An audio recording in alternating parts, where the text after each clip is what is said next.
Kita berharap sih cost maintenance dari produk yang kita beli juga tidak mahal gitu kan, tidak tinggi gitu, sehingga untuk lifetime-nya juga akan jauh lebih baik. Kemudian dari sisi efisiensi bahan bakar, mungkin ini akan berimpact langsung dengan driver. Kebanyakan pengemudi kita itu mitra statusnya, jadi uang jalan langsam gitu.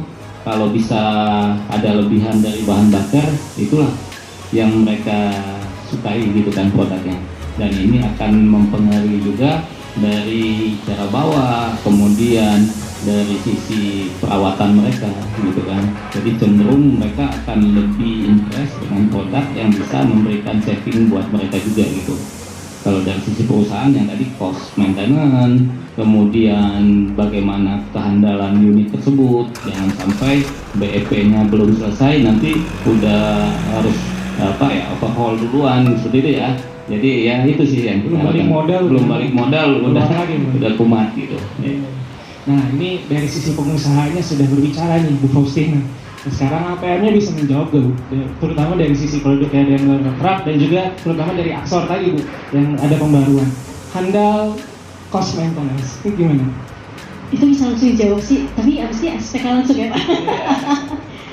Jadi yang untuk Axor Euro 4 ini kita bawa engine-nya tuh sama kayak yang kemarin versi Euro 2 OM 906LA, hanya saja versinya naik jadi Euro 4. Jadi secara pengetahuan knowledge customer, operator ataupun driver tuh mudah untuk mengenali jenis engine ini dan terkenal sudah bahan bakarnya efisien. Yang kedua unit direct pump injection. Nah, jadi karena dia masing-masing nozzle-nya itu, jadi kalau satu mati itu kita masih bisa jalan. Nah, ini keunggulan yang berkaitan dengan SCR engine juga yang kita bawa di kendaraan ini. Nah, itu kan major komponennya. Tetapi untuk menunjang logistik yang tadi saya bilang, Trans Jawa, Trans Kalimantan, Trans Sumatera itu mulai berdatangan, maka kami hadirkan lagi dengan konsep medium cabin dengan tempat tidur. Jadi dengan konsep saya nggak tahu, mungkin nanti bisa Pak Tony sharing, 2 driver ataupun 2 driver dan 1 kenek. Jadi mereka itu tanpa berhenti terlalu sering bisa sudah istirahat di dalam kendaraan. Karena untuk beberapa customer yang juga membawa dangerous good ataupun barangnya yang kontennya itu mereka jaga dengan sangat hati-hati, nah ini juga mengurangi idle time-nya mereka sepanjang jalan. Jadi bisa langsung saja misalnya dari Jakarta pagi hari, tetapi di saat sore sudah tiba di kota Surabaya, Jawa Timur. Ya. Dari segi fuel tank-nya ini juga kita lengkapi dengan 380 liter fuel tank. Jadi salah satu dimensi yang terbesar di kelasnya. Jadi yang tadi saya bilang tidak mesti sering-sering untuk stok isi dengan bahan bakar. Ya, jadi ada beberapa major komponen, kemudian kita lengkapi juga dengan deflok. Jadi itu kalau bannya nyangkut istilahnya di mud ataupun tanah yang berbahasa tanah merah, nah ini akan lebih mudah untuk mereka maju. Ada juga dengan cruise control-nya, jadi itu terutama di highway kita bisa maintain kecepatannya untuk cruise control. Masih ada juga LED-nya yang kita tambahkan depan belakang, dan itu semuanya komponen yang kita bawa. Dan yang terakhir yang penting ABS, jadi anti braking lock system sudah kita bawa di model ini.